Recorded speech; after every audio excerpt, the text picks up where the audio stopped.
Morning students. आज हम लोग इलेक्ट्रोस्टैटिक्स चैप्टर का लॉन्ग और शॉर्ट क्वेश्चन देखेंगे जो आपके बोर्ड एग्ज़ाम के लिए काफ़ी इंपॉर्टेंट हैं। तो चलिए स्टार्ट पहले हम करते हैं शॉर्ट क्वेश्चन से। पहला शॉर्ट क्वेश्चन है, दो विद्युत बल रेखाएं एक दूसरे को क्यों नहीं काट सकती है। तो इसका ये आंसर है, आप लोग इसको लिखते चलिए साथ साथ, ठीक है। बाकी समझा तो दिए हैं, जिनको नहीं समझ में आए वो मेरा वीडियो लेक्चर देखिएगा, क्लियर हो जाएगा। तो इसको लिखिए। ये पहला शॉर्ट क्वेश्चन है, दो विद्युत बल रेखाएं एक दूसरे को क्यों नहीं काट सकती है।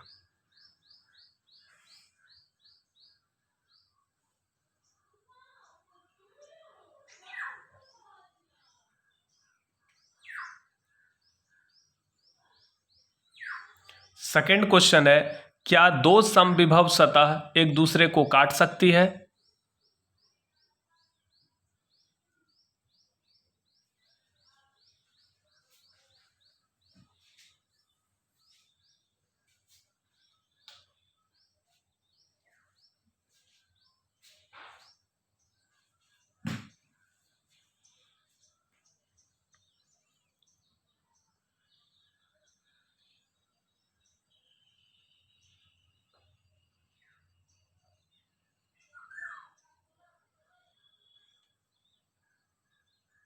थर्ड क्वेश्चन है, स्थिर विद्युत परिरक्षण क्या है, इसके एक जीवनोपयोगी उपयोग लिखें।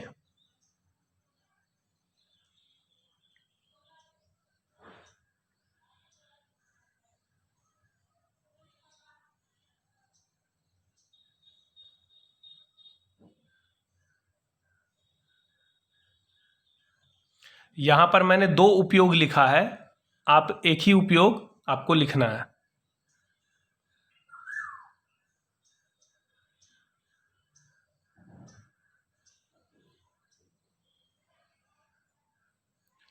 क्वेश्चन नंबर 4 है, वैद्युत क्षेत्र या विद्युत क्षेत्र की तीव्रता एवं समविभवी तल को परिभाषित करें।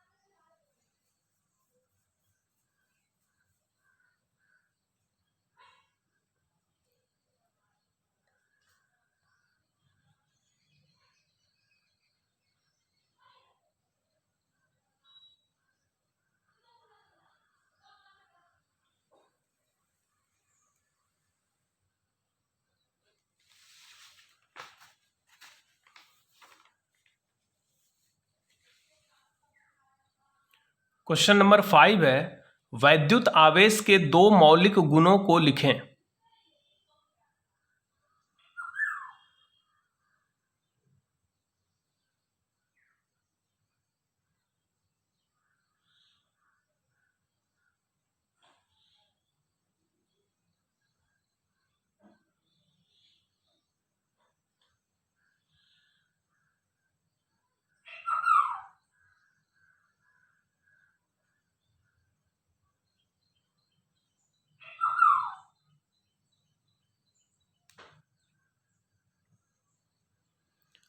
क्वेश्चन नंबर 6 है, कूलॉम का नियम क्या है।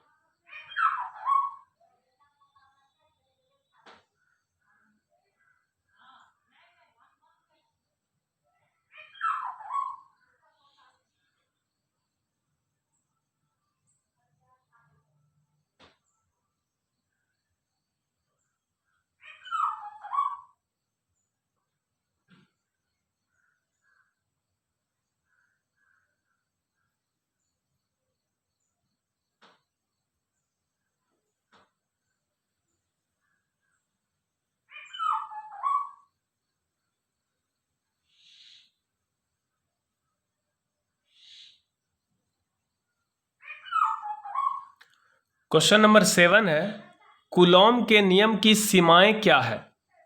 यानी कूलॉम का नियम किन किन परिस्थितियों में मान्य नहीं होता।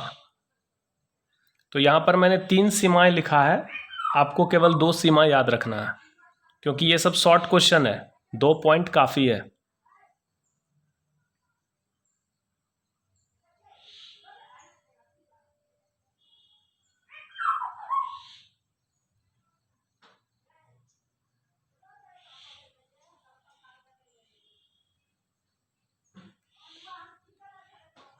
क्वेश्चन नंबर 8 है, विद्युत क्षेत्र के लिए अध्यारोपण सिद्धांत को लिखें और समझाएं। तो अध्यारोपण सिद्धांत यानी सुपरपोजिशन प्रिंसिपल।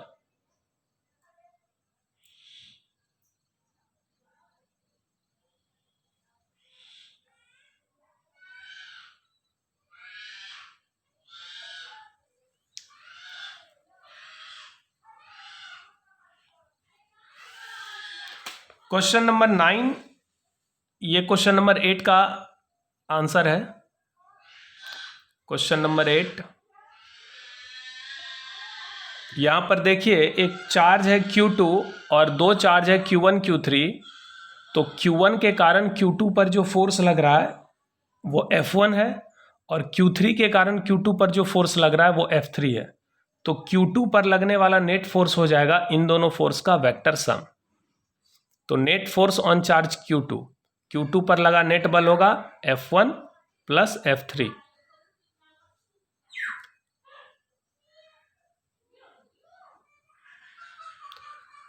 अब देखिए क्वेश्चन नंबर 9 है, परावैद्युत शक्ति एवं आपेक्षिक परावैद्युतांक को परिभाषित करें।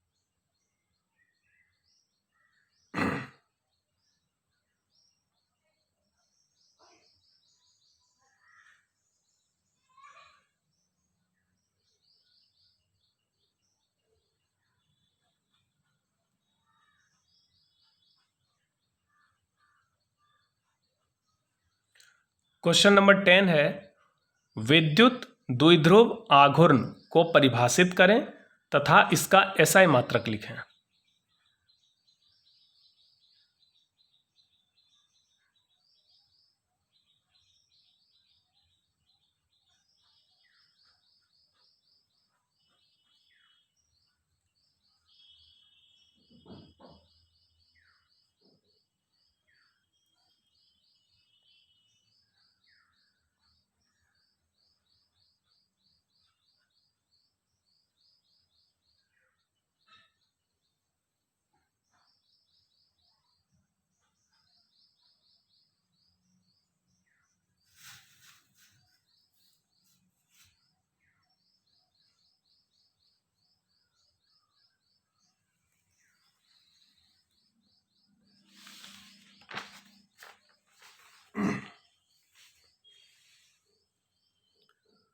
क्वेश्चन नंबर 11 है, समांतर प्लेट संधारित्र में दूसरे प्लेट का क्या कार्य है?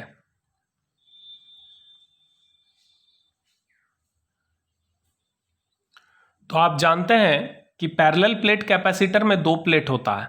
मान लीजिए ये पहला प्लेट है A, तो ये जो पहला प्लेट है इस पर मान लीजिए कि प्लस Q कूलम का चार्ज है और इसका विभव यानी वोल्टेज भी है।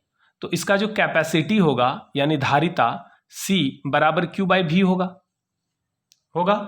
लेकिन जैसे ही हम दूसरे प्लेट को बगल में लाएंगे, क्योंकि 2 प्लेट होता है ना, तो ये पहला प्लेट है A, दूसरा प्लेट है B। पहला प्लेट पॉजिटिव है, दूसरा निगेटिव है। तो पहले प्लेट का कैपेसिटी ये है, जैसे ही हम दूसरा प्लेट लाएंगे तो पहले प्लेट का पोटेंशियल घट जाएगा। पोटेंशियल पहले कितना था V, और जैसे ही हमने इस सेकेंड प्लेट को लाया पहले प्लेट के बगल में, तो इसका पोटेंशियल घट के हो गया V - V1। यानी जैसे ही हम दूसरा प्लेट लाते हैं तो पहले प्लेट का पोटेंशियल घट जाता है, और जैसे ही पोटेंशियल घटेगा तो पहले प्लेट का कैपेसिटी बढ़ जाएगा।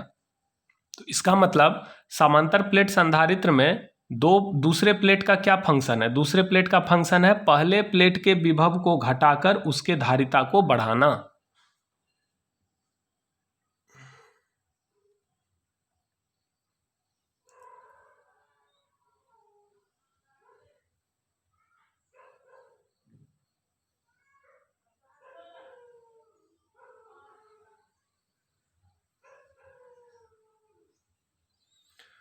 क्वेश्चन नंबर 12 है, बाहरी विद्युत क्षेत्र में रखे किसी द्विध्रुव पर लगे बलाघूर्ण के लिए व्यंजक प्राप्त करें। तो ये एक इलेक्ट्रिक फील्ड है, इसमें एक डाइपोल रखा हुआ है। फील्ड के कारण इस डाइपोल के दोनों पोल पर फोर्स लगेगा, इसके कारण डाइपोल पर टॉर्क लगेगा। उस टॉर्क का फॉर्मूला होता है P क्रॉस E, यानी PE साइन थीटा। तो ये फॉर्मूला को डिराइव करना है। तो चूंकि ये सब जो क्वेश्चन है ये सब शॉर्ट क्वेश्चन है, 2 नंबर का क्वेश्चन है, तो शॉर्ट क्वेश्चन में याद रखिए डायग्राम अगर है तो डायग्राम दे दीजिए, और इतना लिखने का जरूरत नहीं है, आप डायरेक्ट जो कह रहा है निकाल लें, जो कैलकुलेशन कह रहा है उसको लिखिए। आप डायरेक्ट यहां से लिख सकते थे डाइपोल पर लगने वाला बलाघूर्ण होगा, और ये कैलकुलेशन कर दीजिए, 2 नंबर में काफी है।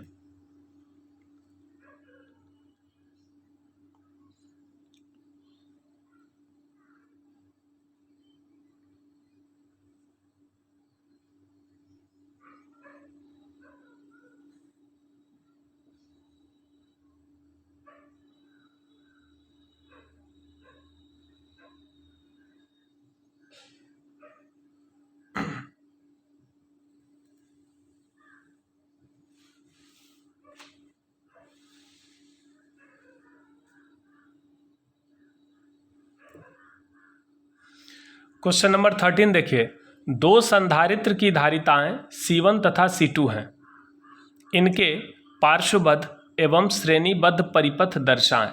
यानी 2 कैपेसिटर है, एक का कैपेसिटी C1 और दूसरे का C2, दोनों को सीरीज में और पैरेलल में जोड़कर दिखाएं।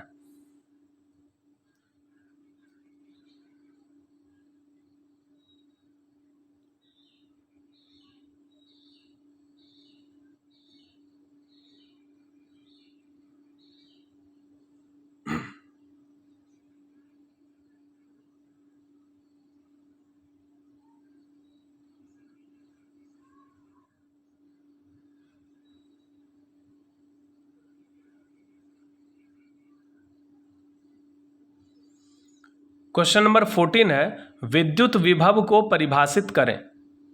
इलेक्ट्रिक पोटेंशियल क्या है, इसको डिफाइन करना है।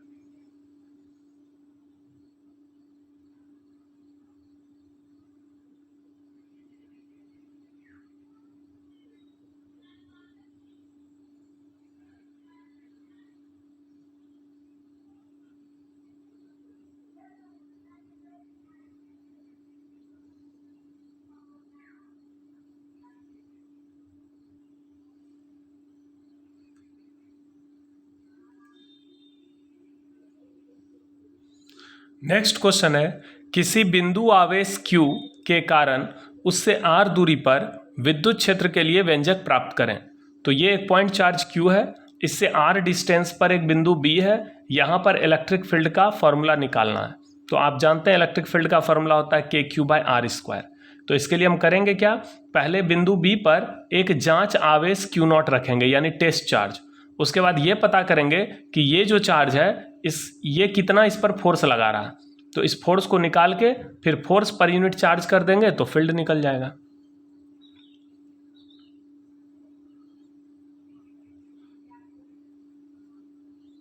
ये फोर्स का वैल्यू होगा KQ1Q2/r², यही फॉर्मूला होता है कूलम फोर्स का।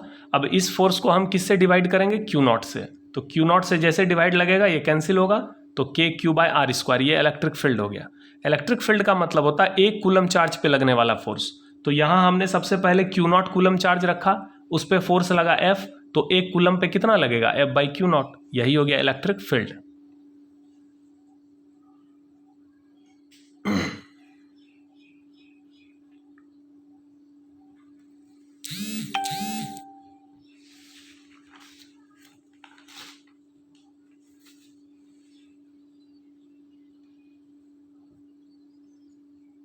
क्वेश्चन नंबर 16 है, विद्युत बल रेखाएं क्या है, इसके मुख्य विशेषताओं को लिखें।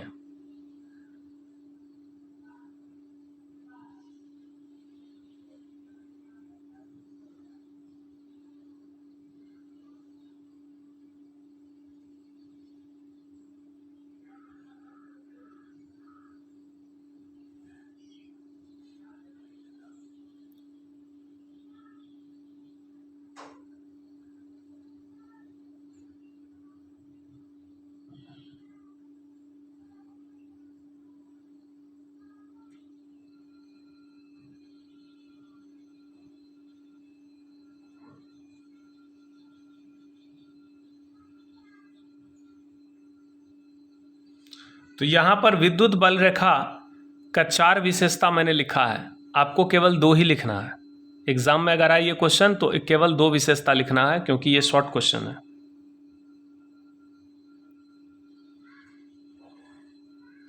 तो इसमें से जो भी आसान लगे वही 2 पॉइंट लिखना है। जैसे एक इजी पॉइंट है कि 2 बल रेखाएं एक दूसरे को नहीं काट सकती है। एक इजी पॉइंट है कि घनी बल रेखाएं प्रबल क्षेत्र को निरूपित करती है और विरल रेखाएं दुर्बल क्षेत्र को निरूपित करती है।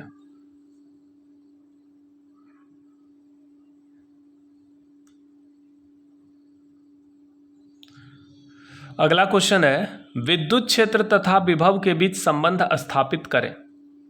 इलेक्ट्रिक फील्ड और इलेक्ट्रिक पोटेंशियल के बीच क्या रिलेशन होता है? तो वो रिलेशन होता है dV equal to minus E dot D R. dV का मतलब हो गया change in potential, very small change in potential, E dot D R minus E dot D are.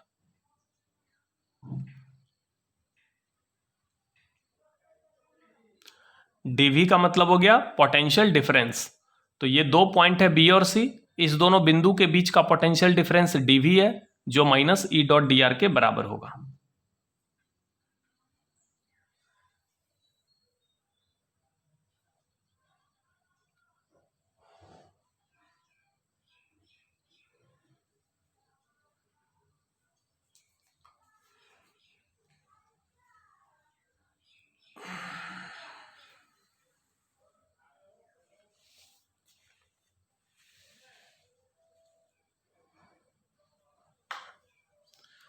Question number 18 है, समविभव पृष्ठ क्या है, इक्विपोटेंशियल सरफेस क्या है, इसकी क्या विशेषताएं हैं। तो हमने आपको थ्योरी में 3 विशेषता पढ़ाया है, इसमें से आपको केवल 2 लिखना है। यहां पर तीनों लिखा हुआ है।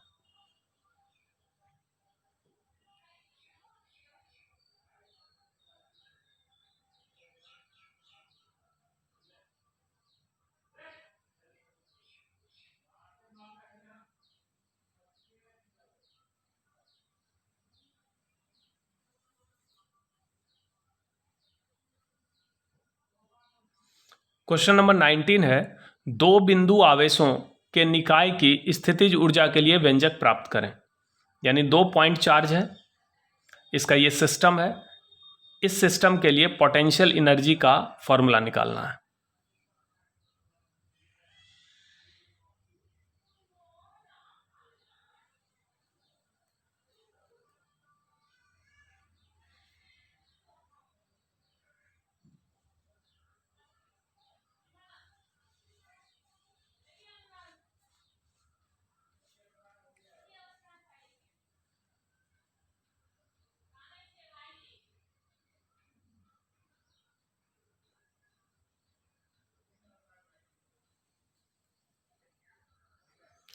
क्वेश्चन नंबर 20 है, वैद्युत द्विध्रुव क्या है।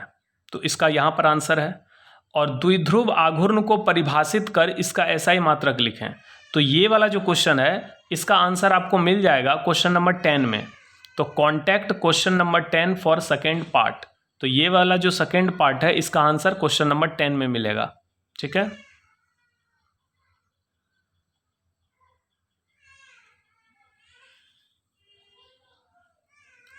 अब देखिए नेक्स्ट क्वेश्चन,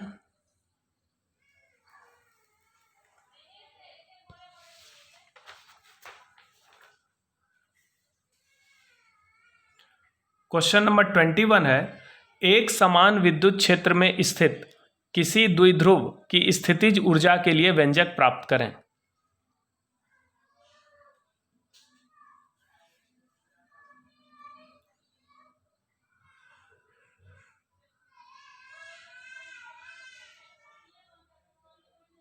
तो ये एक डाइपोल है, इलेक्ट्रिक डाइपोल, जो कि इलेक्ट्रिक फील्ड में थीटा कोण पे रखा हुआ है।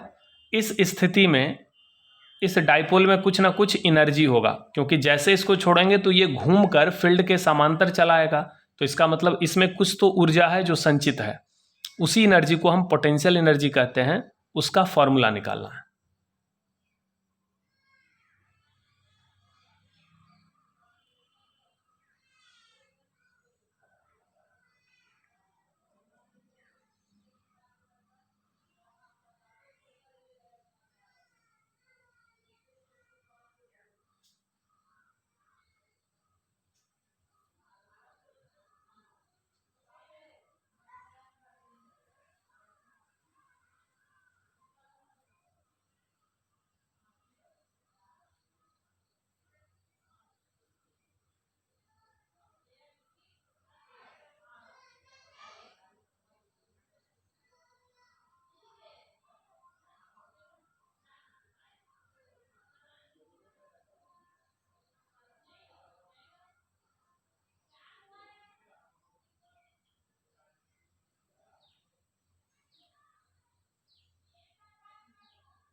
नेक्स्ट क्वेश्चन है 22, वैद्युत फ्लक्स को परिभाषित करें।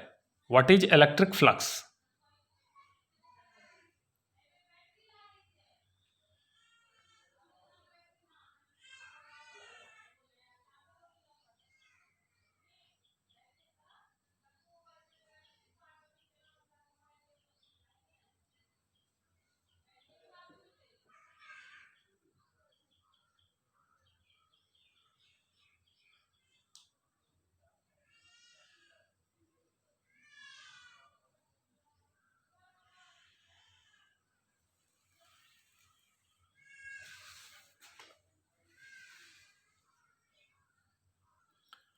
क्वेश्चन नंबर 23 है, संधारित्र क्या है?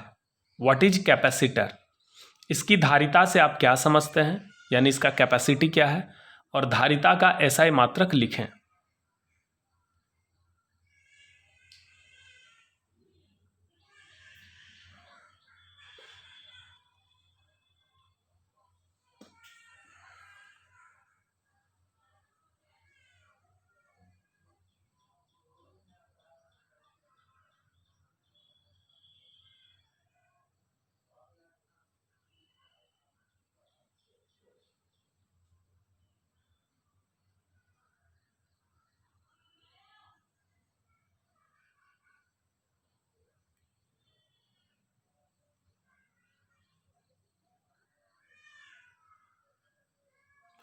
धारिता का एसआई मात्रक होता है, यहां से देखिए, कैपेसिटी का एसआई यूनिट होगा, चार्ज का हो गया कूलम, पोटेंशियल का हो गया वोल्ट, कूलम पर वोल्ट, इसी को हम फैराड कहते हैं।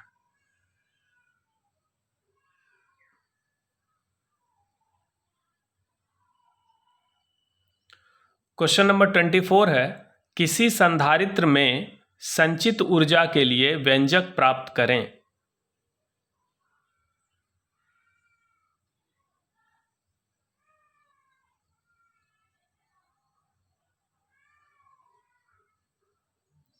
तो आप जानते हैं, अगर कैपेसिटर को हम चार्ज करते हैं तो उसके दोनों प्लेट के बीच में इलेक्ट्रिक फील्ड बनता है, और उस इलेक्ट्रिक फील्ड में एक एनर्जी स्टोर्ड रहता है, जिसको संचित ऊर्जा यानी वो स्थितिज ऊर्जा होता है।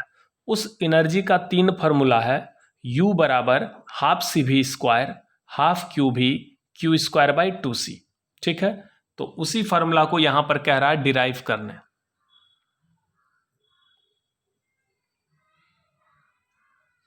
तो यहां पर वर्क डन बराबर निकला क्यू स्क्वायर बाई 2c। यही वर्क एनर्जी के रूप में स्टोर होगा, यानी यही हो गया आपका पोटेंशियल एनर्जी का formula, Q square by 2c।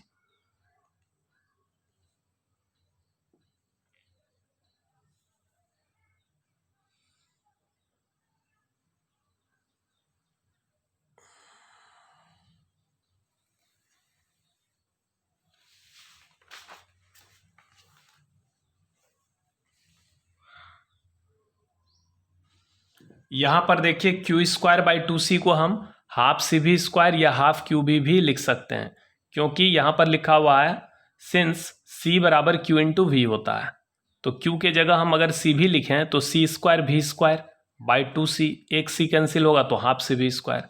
फिर यहाँ पर c के जगह अगर हम q बाई v लिखें तो q बाई v, एक q कैंसिल होगा तो हाफ q भी होगा। नेक्स्ट क्वेश्चन है 25, समविभव पृष्ठ पर विद्युत बल रेखाएं लंब क्यों होती है। आप जानते हैं इक्यू पोटेंशियल सरफेस जो होता है वो इलेक्ट्रिक फील्ड लाइन पे परपेंडिकुलर होता है। इसका क्या कारण है? तो मान लीजिए कि कोई इक्वी पोटेंशियल सरफेस है, ठीक है, उस पर हमने दो पॉइंट लिया ए और बी, तो दोनों पॉइंट के बीच पोटेंशियल डिफरेंस जीरो होगा क्योंकि वह दोनों पॉइंट का पोटेंशियल सेम होगा। अब ए और बी दो बिंदु है, ये मान लीजिए इक्वी पोटेंशियल सरफेस है, इस पे हमने दो पॉइंट लिया ए और बी, मान लो ये ए है और ये बी है। तो अगर हम ए से बी पर जाते हैं तो ये जो वेक्टर डी आर होगा यानी डिस्प्लेसमेंट वेक्टर, वो तो इस सरफेस के प्लेन में होगा, ठीक है, तो ये डी आर वेक्टर हो गया। और दोनों बिंदु के बीच का जो विभवांतर होगा डी भी, वो जीरो होगा क्योंकि दोनों पॉइंट सेम पोटेंशियल पे होगा। लेकिन डी भी का फॉर्मूला होता minus E dot D are, तो ये जीरो होगा। अब ई डॉट डी आर का फॉर्मूला होता E D R cos theta, ये जीरो होगा। यहाँ से कॉस थीटा जीरो, यहाँ से थीटा 90 डिग्री आ गया। थीटा 90 डिग्री का क्या मतलब हुआ? ये थीटा किसके बीच का कोण है? इलेक्ट्रिक फील्ड और डिस्प्लेसमेंट वेक्टर। तो ये तो आपका डिस्प्लेसमेंट वेक्टर है और ये रहा इलेक्ट्रिक फील्ड, दोनों के बीच एंगल कितना हो गया? 90। तो इसका मतलब जो इलेक्ट्रिक फील्ड लाइन होता है वो इक्यू पोटेंशियल सरफेस पे क्या होता है? परपेंडिकुलर होता है।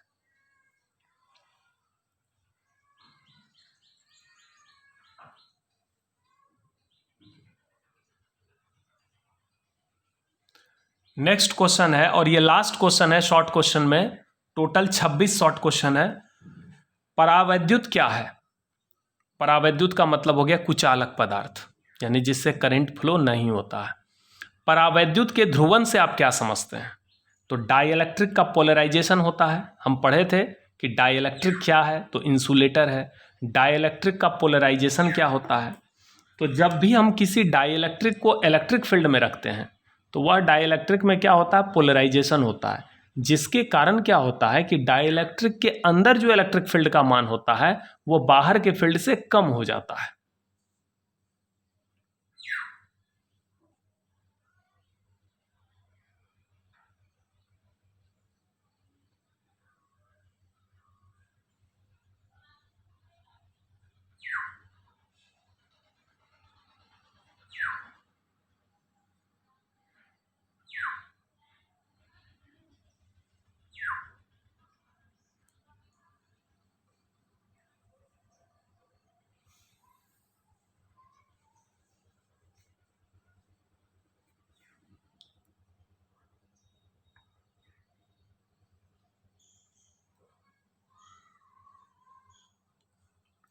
अब देखिए, ध्रुवण के कारण ही परावैद्युत के अंदर विद्युत क्षेत्र का मान बाहरी क्षेत्र से कम होता है।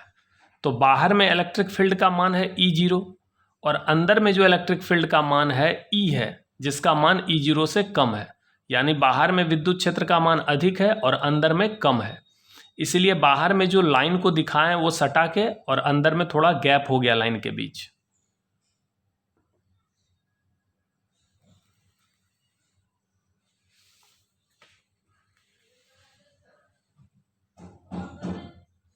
अब नेक्स्ट देखिए लॉन्ग क्वेश्चन। यहां देखिए, यहां से लिखना स्टार्ट करिए।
तो फर्स्ट लॉन्ग क्वेश्चन है, विद्युत तीव्रता से किसे कहते हैं, यानी इलेक्ट्रिक फील्ड इंटेंसिटी क्या है।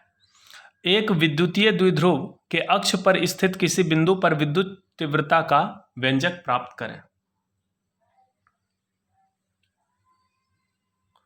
तो ये एक विद्युत द्विध्रुव है, इलेक्ट्रिक डाइपोल है ए बी, और ये इसका एक्सियल पॉइंट है जो सेंटर से आर दूरी पर है। इस पॉइंट पर इलेक्ट्रिक फील्ड का वैल्यू निकालना है। तो यहाँ पर दो पोल है, डाइपोल का मतलब दो पोल। पॉजिटिव पोल के कारण जो फील्ड होगा वो बाहर होगा, उस फील्ड को हम ईबी कहेंगे, और यह पोल ए के कारण जो फील्ड होगा वो अंदर होगा, क्योंकि ये नेगेटिव पोल है। पोल ए जो है इस बिंदु से कितने दूरी पर है, आर प्लस एल, जबकि पोल बी की दूरी होगी आर माइनस एल। तो चूंकि यह पोल नज़दीक है तो यहाँ फील्ड अधिक होगा, ईबी बड़ा होगा ईए से, तो ईबी में अगर ईए हम घटा देंगे तो यहाँ पर नेट फील्ड निकल जाएगा।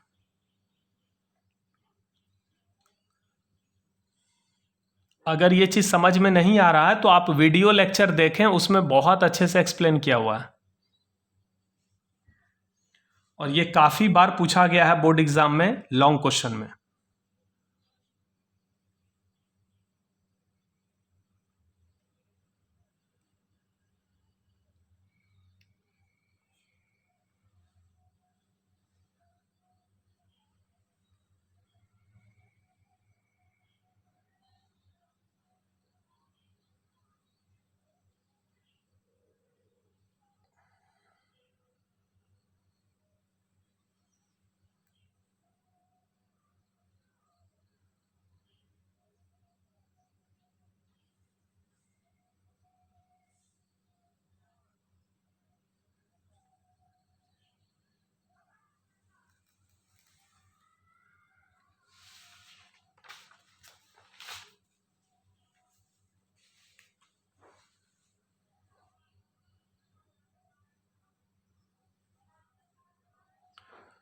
क्वेश्चन नंबर 2 है, विद्युत फ्लक्स को परिभाषित करें, गॉस के प्रमेय को लिखें एवं सिद्ध करें। तो विद्युत फ्लक्स का परिभाषा हम क्वेश्चन नंबर 22 में बता चुके हैं, contact question number 22 short question में आप देखिए जाके। और रहा बात गॉस के प्रमेय को लिखने और सिद्ध करने का, तो नीचे में लिखा हुआ है गॉस का प्रमेय और नीचे में इसको सिद्ध किए हैं।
क्वेश्चन नंबर 3 है, गॉस के प्रमेय का उपयोग करते हुए आवेशित चालक के नजदीक के बिंदु पर विद्युत क्षेत्र ज्ञात करें।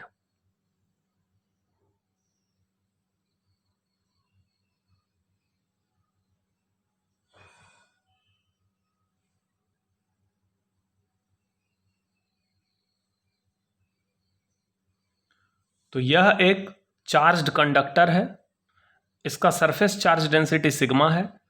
इस कंडक्टर के सामने एक पॉइंट है, यहाँ पर इलेक्ट्रिक फील्ड निकालना है। तो इलेक्ट्रिक फील्ड निकालने के लिए गॉसियन सिलेंडर बनाते हैं और फिर यहाँ पर गॉस के नियम का उपयोग करते हुए ई का मान निकालेंगे। तो पहले यह निकालेंगे कि इस सिलेंडर से कितना फ्लक्स गुजर रहा है। तो इसको दो तरीके से निकाल सकते हैं, एक इंटीग्रेशन से और एक गॉस का थ्योरम कहता है कि किसी भी बंद सिलेंडर या बंद सरफेस से गुजरने वाले फ्लक्स का मान Q/ε0 होता है। अब इसी दोनों फ्लक्स को बराबर करेंगे तो इलेक्ट्रिक फील्ड निकल जाएगा।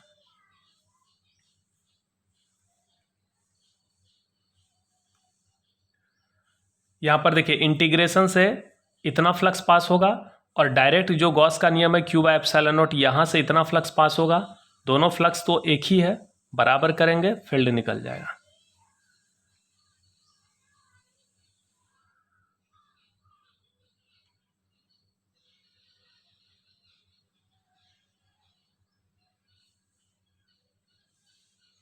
क्वेश्चन नंबर 4 है, धारिता को परिभाषित करें और उसका SI मात्रक लिखें। सिद्ध करें एक समांतर प्लेट संधारित्र में स्थित वैद्युत ऊर्जा ½CV² होती है। इसके आधार पर विद्युतीय क्षेत्र का ऊर्जा घनत्व का व्यंजक लिखें। तो देखिए ये जो लॉन्ग क्वेश्चन है इसमें काफ़ी सारे शॉर्ट क्वेश्चन है। धारिता को परिभाषित करें तो एक लाइन में परिभाषा आ गया। SI मात्रक कूलम पर वोल्ट फैराड होता है। समांतर प्लेट संधारित्र में ऊर्जा ½CV² होती है। इसको अभी अभी हम शॉर्ट क्वेश्चन में प्रूफ करके दिखाए हैं क्वेश्चन नंबर 24 में। इसके आधार पर ऊर्जा घनत्व का व्यंजक लिखें। तो ऊर्जा घनत्व कहते हैं एनर्जी डेंसिटी को। यहां पर देखिए जो सेकेंड पार्ट है इसके लिए आप कॉन्टैक्ट क्वेश्चन नंबर 24 आप शॉर्ट क्वेश्चन में देखिएगा, आपको ये ½ CV² का प्रूफ मिल जाएगा। और रहा बात एनर्जी डेंसिटी का, तो एनर्जी डेंसिटी का मतलब होता है ऊर्जा घनत्व। इसको स्मॉल u से डिनोट करते हैं।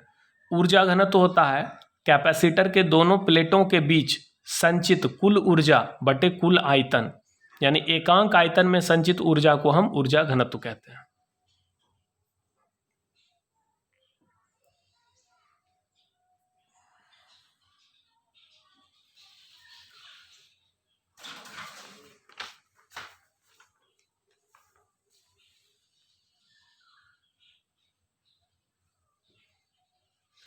तो कैपेसिटर के प्लेट के बीच में ½ CV² एनर्जी रहता है और प्लेट के बीच में जो आयतन होगा, वॉल्यूम होगा, वो area of cross section into distance between the plate होगा। अब इसको सॉल्व करिए। इलेक्ट्रिक फील्ड का फॉर्मूला होता है पोटेंशियल डिफरेंस बटे दोनों प्लेटों के बीच की दूरी। तो यहाँ V²/d² है, तो इसका मतलब V²/d² का मान E² के बराबर होगा। ½ ε0E², यही होता है एनर्जी डेंसिटी का फॉर्मूला।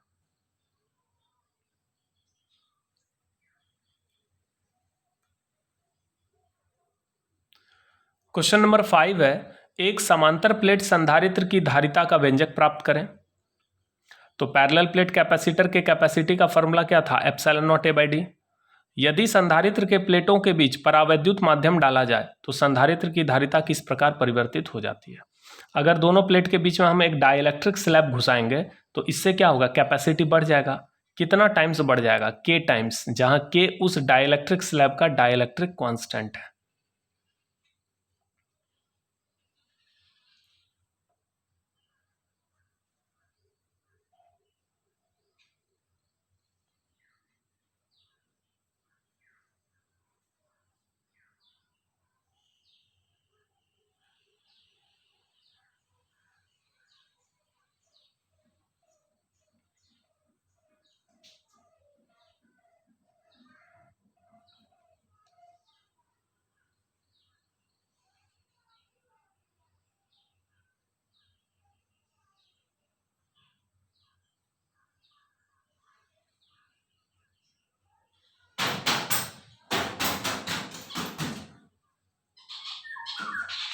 तो ये आ गया आपका कैपेसिटी का फॉर्मूला ε0A/d।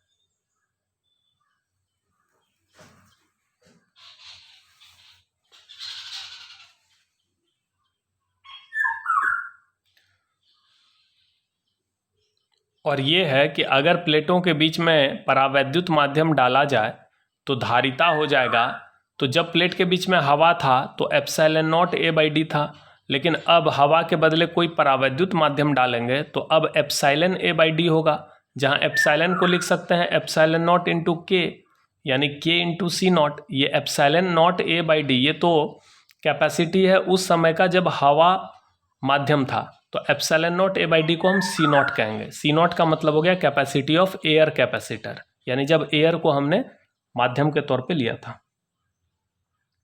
तो इसका मतलब धारिता के गुना बढ़ जाती है। नेक्स्ट क्वेश्चन है, किसी द्विध्रुव के कारण विद्युत विभव के लिए व्यंजक प्राप्त करें। तो यह एक द्विध्रुव है, यह एक इलेक्ट्रिक डाइपोल है AB, और यह एक जनरल पॉइंट है P, जिसका पोलर कोऑर्डिनेट यानी ध्रुवीय नियामक r थीटा है। इसका मतलब यहाँ से ये दूरी r है और यह कोण थीटा है। अब यहाँ पर पोटेंशियल निकालना है इस पूरे डाइपोल के चलते, यानी इस पोल के कारण यहाँ पर निगेटिव पोटेंशियल होगा और इस पोल के कारण पॉजिटिव पोटेंशियल होगा। पोटेंशियल स्केलर क्वांटिटी है, दोनों पोटेंशियल को जोड़ देंगे तो नेट पोटेंशियल निकल जाएगा। अब पोटेंशियल का फॉर्मूला होता है KQ/R, तो यह Q चार्ज है, यहाँ पर जो पोटेंशियल निकालेंगे इसके कारण, तो KQ/R, इसका मतलब यह दूरी निकालना पड़ेगा, लेकिन यह दूरी बराबर है इस दूरी के, और यह दूरी कैसे निकालेंगे, तो यहाँ से यहाँ ये कुल दूरी है R, इस कुल दूरी R में ये वाला दूरी L cos थीटा घटाएंगे, तो R में अगर ये L cos थीटा घट जाए तो ये डिस्टेंस निकलेगा R minus L cos theta, जो कि इसके बराबर होगा। उसी प्रकार यह दूरी कैसे निकालेंगे, यह दूरी निकालेंगे इसके बराबर, यानी यहाँ से यहाँ ये R है और इसमें ये वाला part L cos theta add होगा। अब देखिए ना, ये समकोण त्रिभुज है जिसका कर्ण का लंबाई L है और ये आधार कोण थीटा है, तो ये L cos थीटा होगा।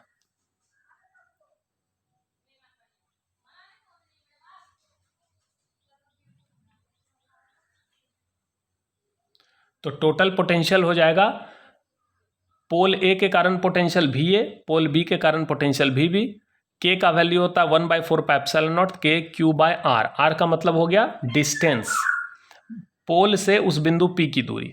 ठीक है, यहाँ पर इसको सॉल्व कर लीजिए। अगर कुछ भी कंफ्यूजन है तो आप वीडियो लेक्चर में जाकर देखिएगा, आपका पूरा कंफ्यूजन क्लियर हो जाएगा, लेकिन अच्छे से पढ़िएगा तब।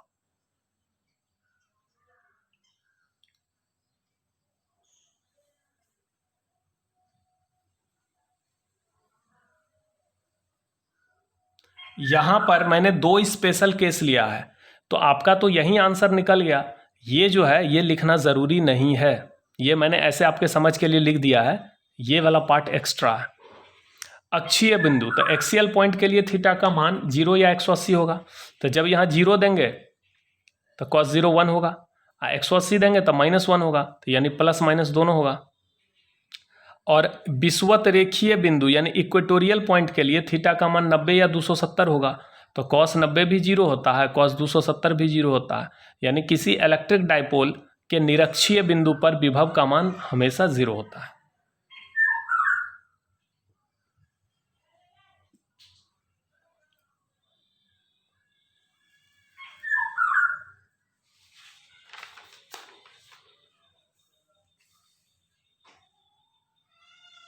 क्वेश्चन नंबर 7 है, गॉस के नियम को लिखें। इसकी सहायता से किसी अनंत लंबाई के सीधे आवेशित तार के कारण किसी बिंदु पर विद्युत क्षेत्र की तीव्रता के लिए व्यंजक प्राप्त करें। तो गॉस का नियम क्या है, बहुत आसान है, और एक अनंत लंबाई का सीधा तार है, उससे r दूरी पर कितना फील्ड का मान होगा यह निकालना है।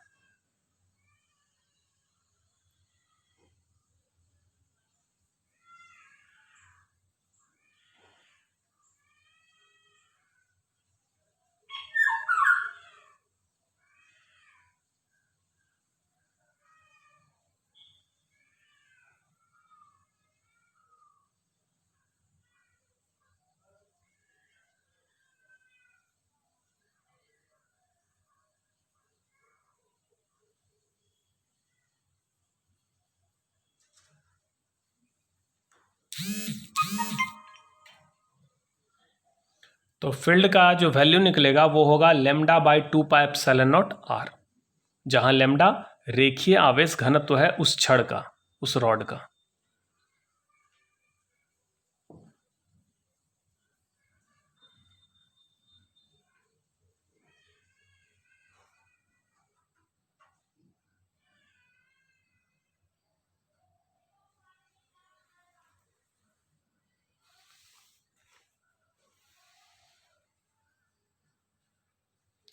देखिए नेक्स्ट क्वेश्चन है, वान डी ग्राफ का सचित्र वर्णन करें।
और ये वान डी ग्राफ का उपयोग है, इस मशीन का उपयोग आवेशित कणों को त्वरित करने में किया जाता है, यानी उसको एक्सेलरेट करने में, जिसकी आवश्यकता होती है पदार्थ संरचना से संबंधित प्रयोगों में।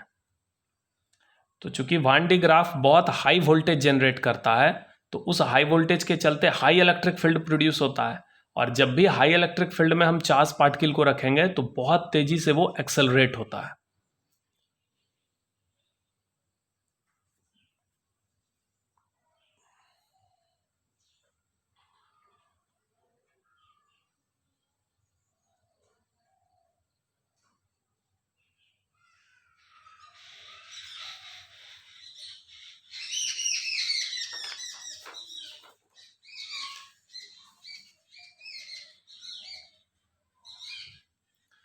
क्वेश्चन नंबर 9 है, किसी बिंदु आवेश Q, ये पॉइंट चार्ज Q है, के कारण उससे r दूरी पर, तो इस पॉइंट चार्ज Q से r दूरी पर विद्युत विभव के लिए व्यंजक प्राप्त करें।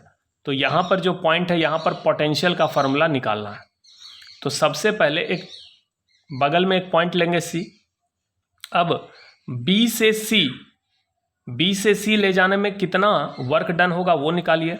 किसी टेस्ट चार्ज Q0 को B से C ले जाने में मान लीजिए dW वर्क होगा, फिर उसको इन्फिनिटी से B तक लाने में कितना वर्क होगा, तो उस dW को इंटीग्रेट करके W निकालेंगे, और फिर उस वर्क को अगर हम Q0 से भाग देंगे तो पोटेंशियल निकलेगा, क्योंकि पोटेंशियल का परिभाषा है 1 कूलम चार्ज को इन्फिनिटी से B तक लाने में किया गया कार्य।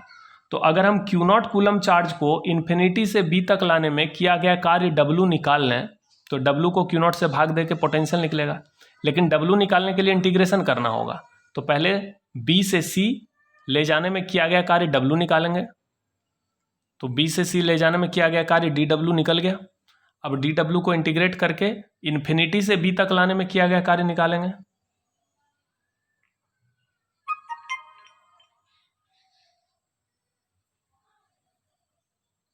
तो Q0 को इन्फिनिटी से B तक लाने में किया गया कुल कार्य, तो ये इंटीग्रेशन से निकलेगा।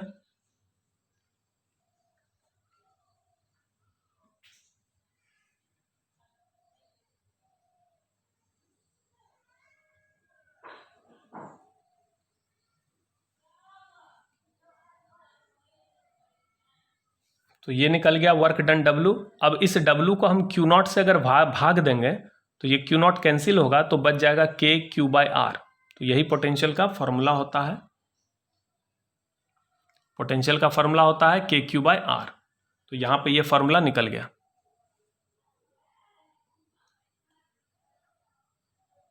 ये क्वेश्चन एग्जाम में वैसे पूछा तो शायद नहीं गया है, लेकिन पूछ सकता है, संभावना है, परंतु इसका संभावना कम है।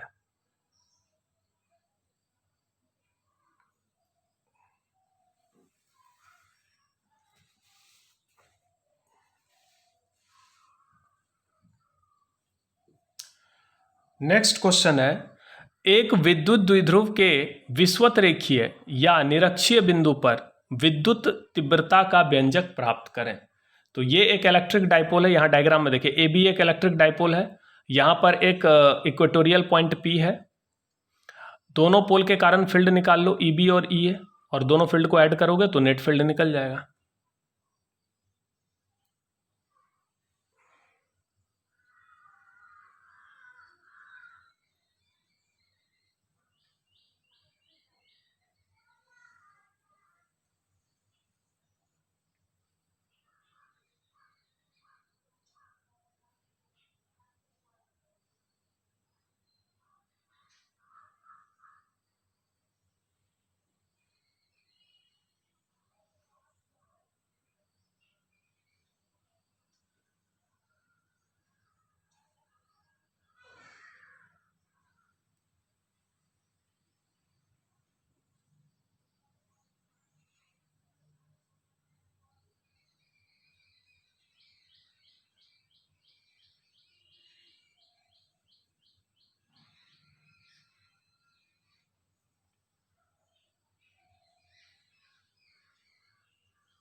क्वेश्चन नंबर 11 है, एक समान आवेशित अनंत समतल चादर के कारण विद्युत क्षेत्र का मान गॉस के नियम की सहायता से ज्ञात करें।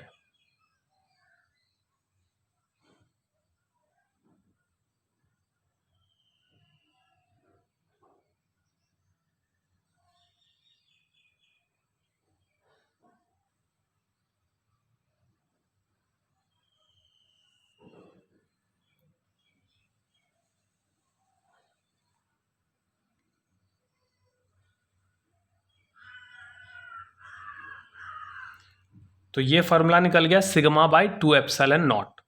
प्लेन सीट के कारण जो इलेक्ट्रिक फील्ड का मान होगा सिग्मा बाई 2 एप्सिलॉन नॉट, जहां सिग्मा उस प्लेन सीट का सरफेस चार्ज डेंसिटी है।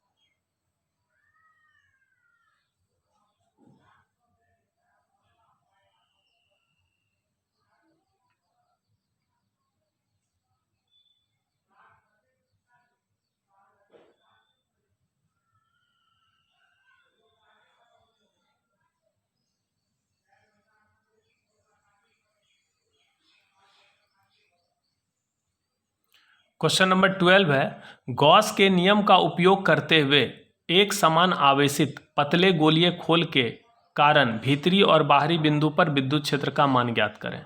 तो यह एक समान आवेशित गोलीय खोल है, इसके बाहरी बिंदु पर इलेक्ट्रिक फील्ड का मान और इसके भीतरी बिंदु पर इलेक्ट्रिक फील्ड का मान ज्ञात करना है।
क्वेश्चन नंबर 13 है, परावैद्युत वाले एक समांतर प्लेट संधारित्र की धारिता के लिए व्यंजक प्राप्त करें।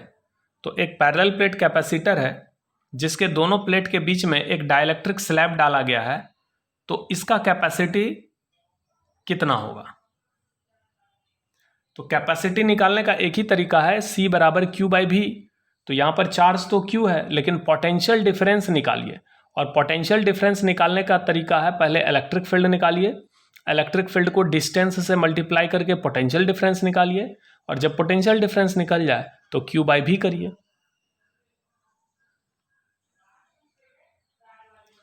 तो यहाँ पर देखिए, इलेक्ट्रिक फील्ड का मान हो गया E0 बाई K। चूंकि डाइलेक्ट्रिक स्लैब डाला गया है तो फील्ड का मान K गुना घटेगा।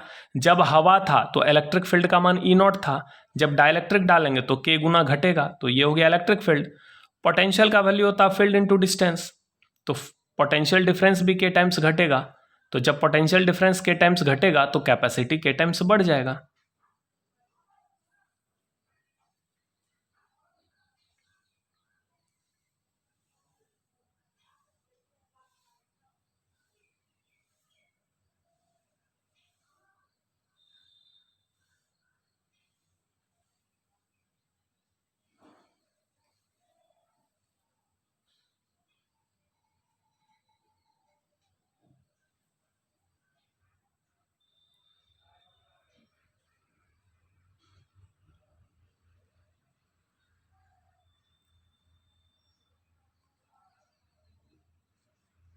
और ये लास्ट लॉन्ग क्वेश्चन है 14 नंबर, संधारित्रों के संयोजन से आप क्या समझते हैं।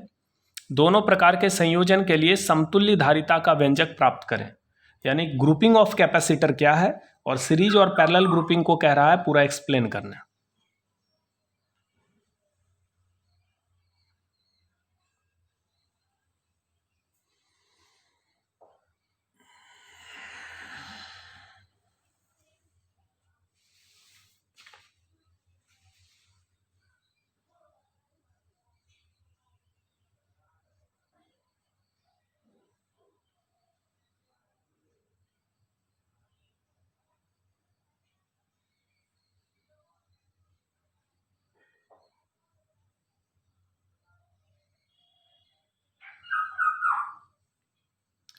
तो फर्स्ट नंबर हो गया सीरीज ग्रुपिंग।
तो ये फॉर्मूला हो गया पैरेलल ग्रुपिंग का, C equivalent equal to C1 plus C2 plus C3। आप चाहें तो दो कैपेसिटर के लिए भी इसको दिखा सकते हैं। हमने यहाँ पर 3 कैपेसिटर लेके दिखाया है। और इतना लैंग्वेज नहीं भी लिख सकते हैं, डायरेक्ट आप डायग्राम बनाइए, दो कैपेसिटर का इक्विवेलेंट डायग्राम बनाइए और यहाँ पर ये डायरेक्ट इक्वेशन लिख के ये निकाल दीजिए।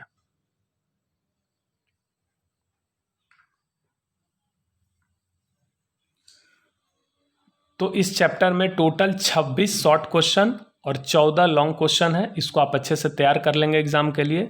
Thank you.